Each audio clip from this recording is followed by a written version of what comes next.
Hi everybody. I'm going to talk a little bit about how improv has helped me become a better artist. I use that word loosely. Um, so basically, obviously, the first thing on that list is failure.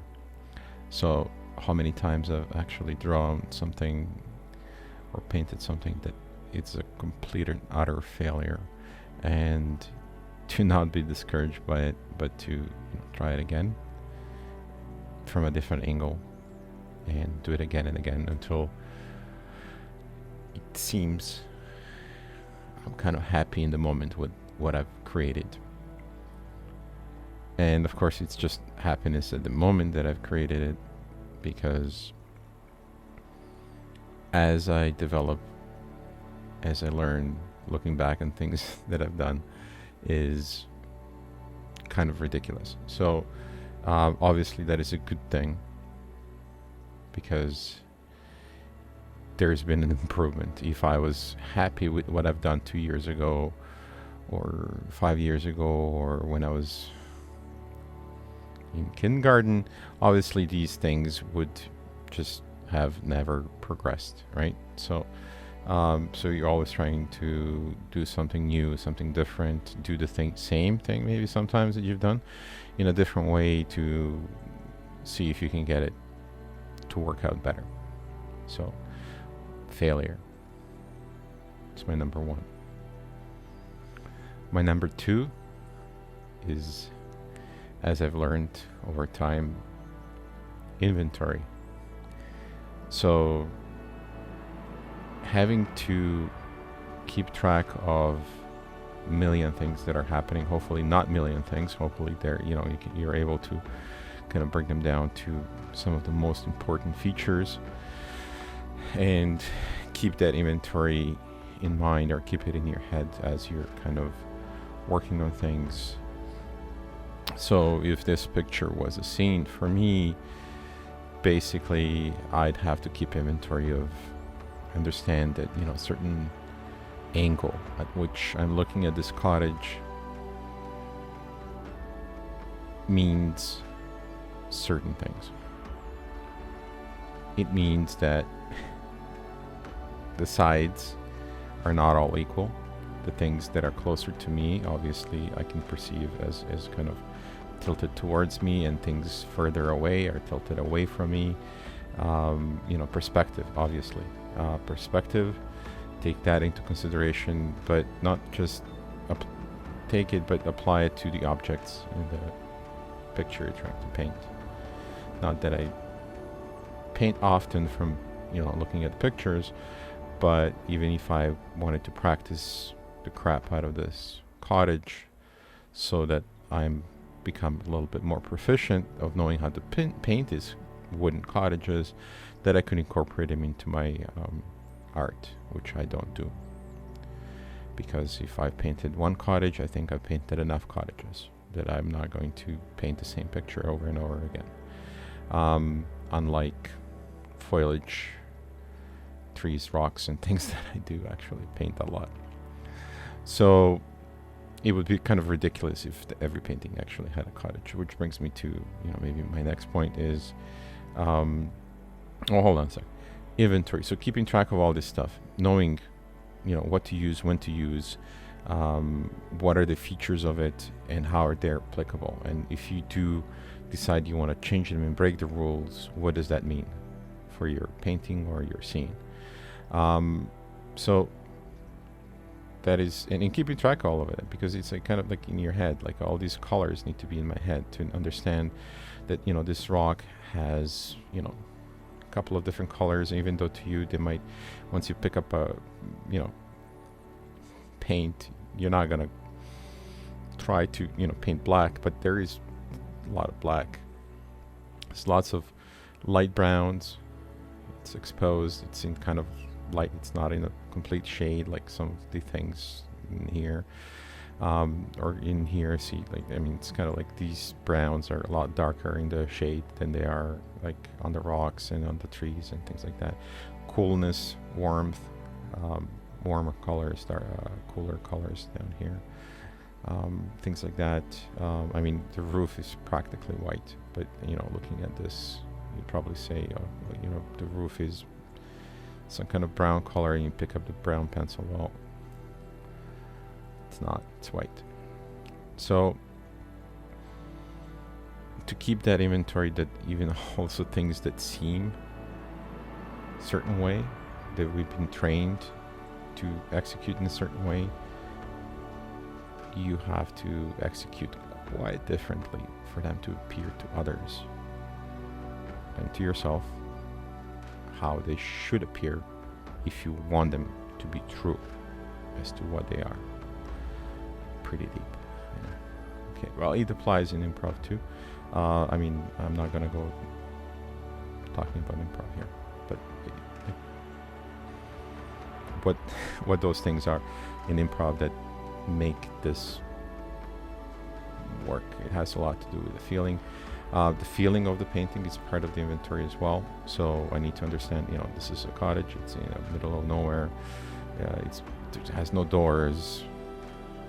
It has a little rubbly path and lots of mossy rocks and old thick trees, maybe more rocks, and feels secluded but lit up over some kind of trees and shades. And there's a certain feeling to this that if you're trying to if you take this picture and you just show it to somebody, well, it's great, you get a certain feel if you really dig deep into it. But as paint is, you try to accentuate certain attributes so that they come out more so, and that are like less subtle, that are more dominant and easier to understand by the viewer or the audience. So even as you keep all this inventory, you're aware of these things, and then you modify them. And in the modification process, sometimes you, again, back to number one, fail. And sometimes you succeed. But when you do succeed, there is a great lesson from that as well, because you've just learned how something is executed. That's why I don't think failure is always a requirement. I think through failure you do need to get to a point where you do occasionally succeed. If you're just failing all the time, I mean, it's brutal. You want to fail with intention to succeed eventually, and you should succeed eventually. Otherwise, I don't think it's worth it. Anything. Eventually.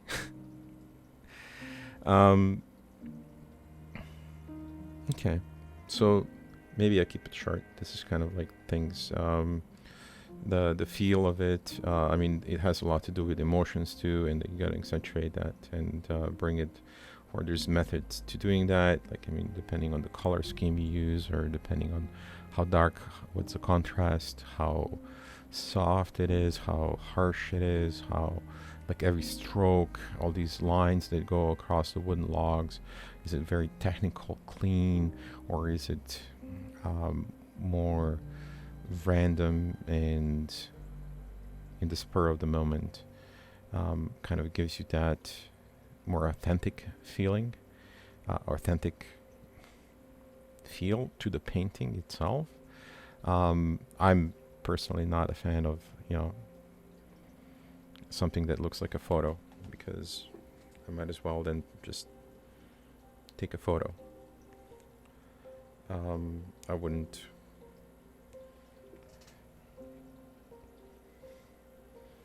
paint it to look like a photo.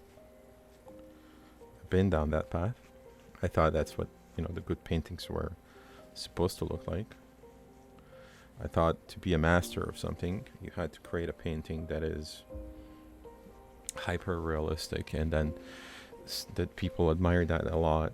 So it is the feat and the labor, I think, that's because it's immense, like to create something like that.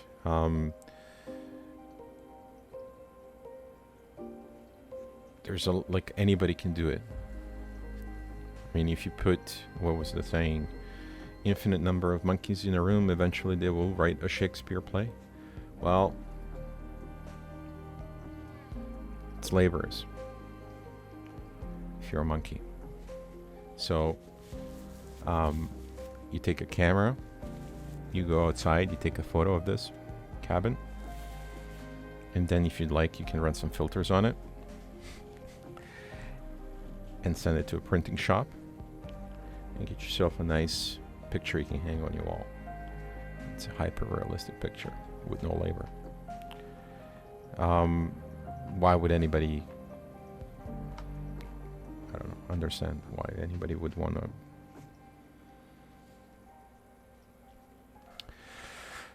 worship the labor that goes into something like, I mean, obviously there are like hyper-realistic pictures that come with the feeling and the whole thing, but I feel like if you paint something that is an identical copy of a photo, then by default you just lose all of the emotion, because the artist does not transfer themselves through or the person that they're painting through that lens. And a lot of, I guess, you know, historically I've seen a lot of pictures, good painters, where they've done that in paintings. So great. Got a notification in the middle of recording. So anyway, I'm not a fan. Although I would like things to look real, I don't want them to look exactly like a photograph. Otherwise, I could use this as a reference, trace it, and put it up, and then just paint by color. Paint by numbers, right? Yeah, that's it. Paint by numbers. I could paint by numbers. See, I have little colors here picked out from different places. I could just paint by numbers. You know how long it will take me to render this rock with every little crevice? That could take me just a couple of months right there. Put little dots, and maybe I can get a piece of paper that is as big as the wall, one of the walls in my house, to just put this up, and then what? So I don't think it's really that you really need to kind of follow that rule. And to say, well, like, let's paint a picture of something exactly like this.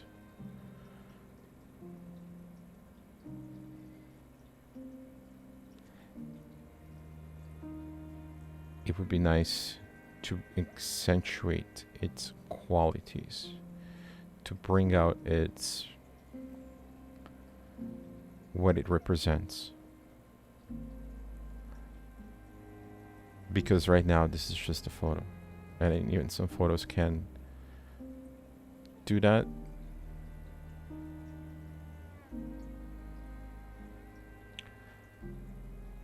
But I would leave that to photographers. I would not be painting. Like, that's why you take the camera and then you do that as your job, or you do that as your hobby, or whatever you want to do, and you do that.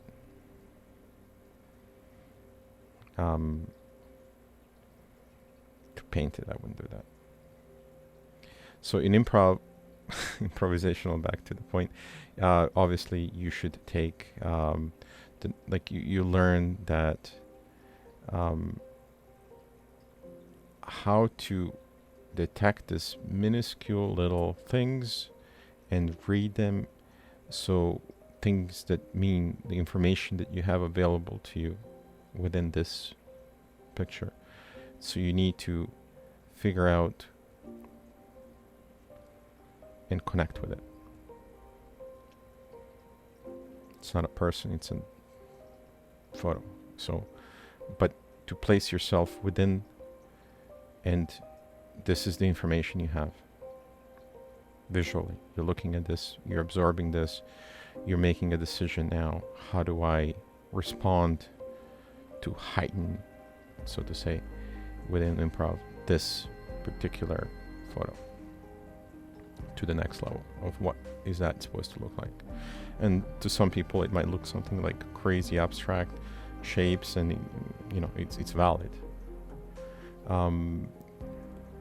if their intent and the feeling and the purpose of what they're doing is to affect people or to transfer an experience or an emotion of something to paper, absolutely. And I think that's kind of comes to a point where that's kind of the definition, or one of the definitions, I don't know, of art, that it needs to do that. And that's maybe what makes, let's say, a painting different than an illustration, that its purpose, right? One is made for commercial purposes, like for children's books or things like that, magazines, but this is made, let's say, for hanging on a wall. So I would not take this picture and I would not hang it on my wall, because as the photo as it is, it does not mean much to me. It does not mean enough to me, that it does not connect me to this place enough for me to hang it on the wall. And just like any improv scene, if it doesn't mean all that much, and if it doesn't allow you to connect with it as an audience member, then what we got is an illustration, not a piece of art. It is something that is marketable, possibly commercial, or something that can, be more of a poster or a calendar, but not necessarily I would call art. So anyway, my feeling on improvs has changed over time. You can ask me about that some other time. So, not about improv, the methods and quality and execution and other pieces within improv have outlook has changed quite a bit. And so has, honestly, like, painting over time, and that maybe it's also a parallel to that I used to think that painting a hyper realistic painting would be an accomplishment of a lifetime. I've certainly changed my mind on that. Yeah, no way. It would be nice if I had talent or time to develop a talent, or like if I set the importance of that to be higher than creating some kind of atmosphere or feeling through the paintings that I make. So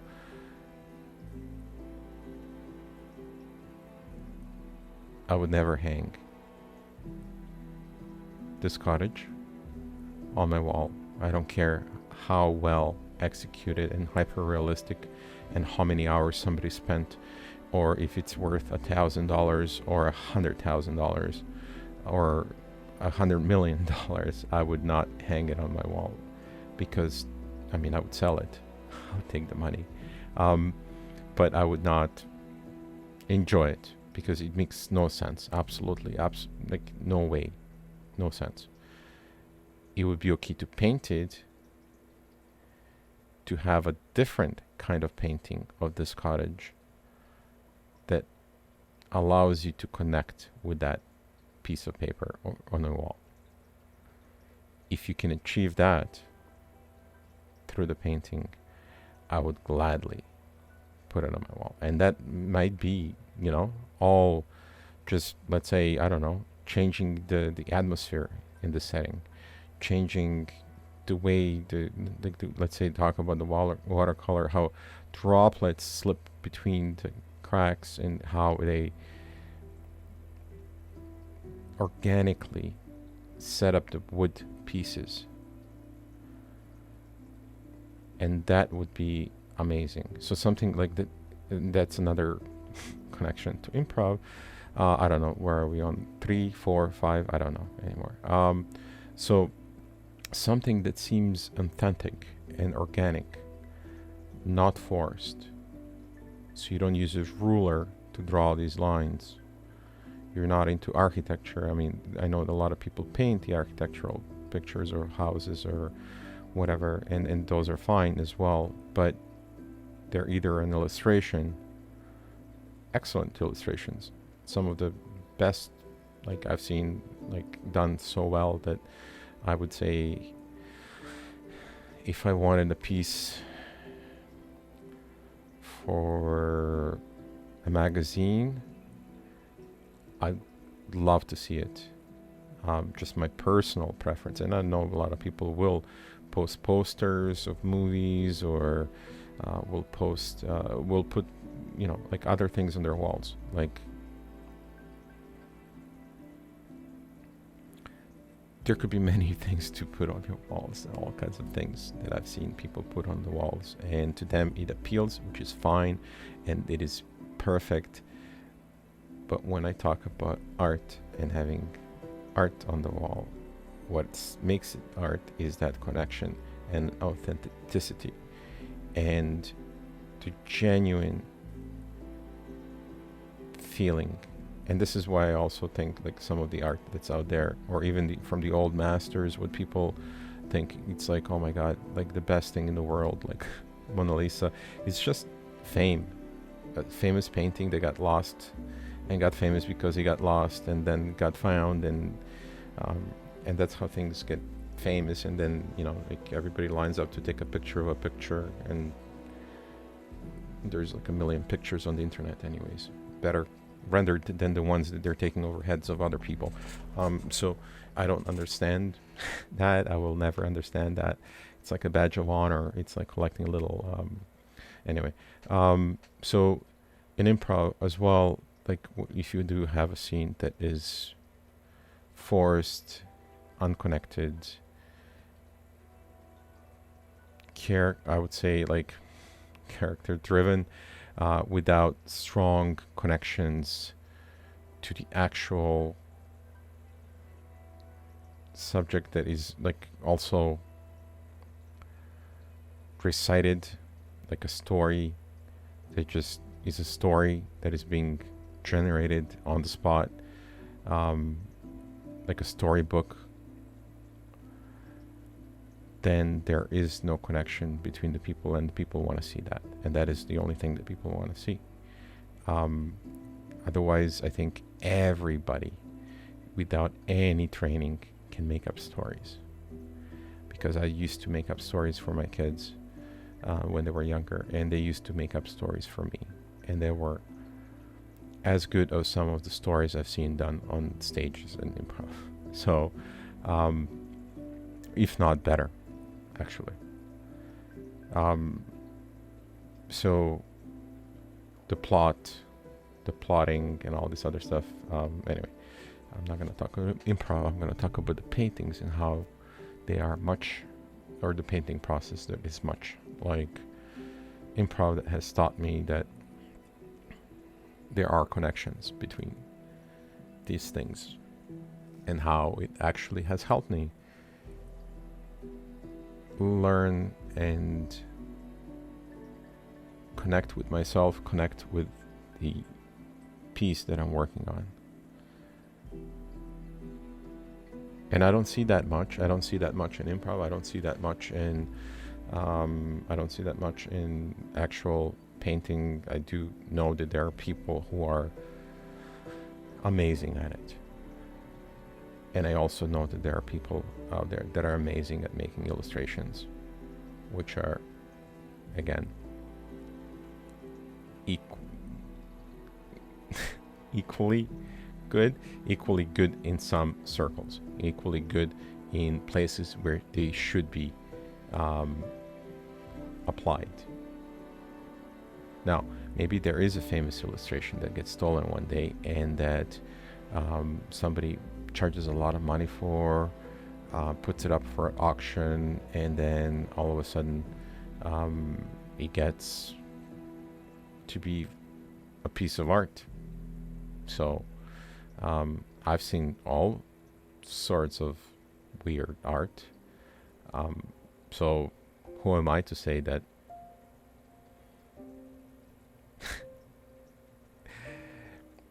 it is the experience of Mona Lisa being stolen? It is the whole connection and the story behind it. When something has a story behind it and you're able to connect with it, and millions and billions of people connect to it, then that is its inherent value. And maybe that is why it is worth seeing the Mona Lisa, so that you could be part of that experience. I still don't think you should be taking a picture of it to take it home as a badge of honor. Maybe a selfie, just to remind yourself that you were there, like maybe if you start losing it one day. Thank you very much. Bye.